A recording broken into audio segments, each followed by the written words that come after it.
మీద దాన ధర్మము లేకపాయనా నీ వల్ల కందల్ల కావురం కాళ్ళ కిందికి తెత్తనన్నది బాలదుర్గమ్మ.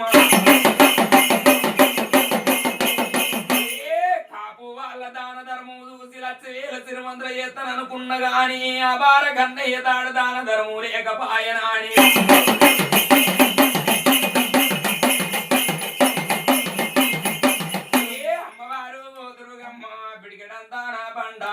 మీద కొట్టుకుంటా ఉన్నది ఈ బాలాదుర్గమ్మ వాళ్ళ కళ్ళల్లా గౌరమ్మే గల్ల కిందికి తెస్తానన్నా.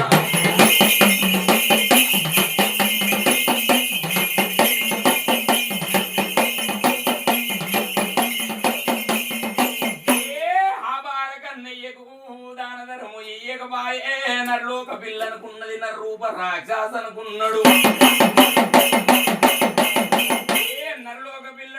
రూప రాక్షసుని కాదు దేవేంద్రుడు బిడ్డను దేవ కన్నెనా అని ఎన్ని చెప్పిన గాని పాప కార్యముడు ఎన్ని దెబ్బలు కొట్టెనా అని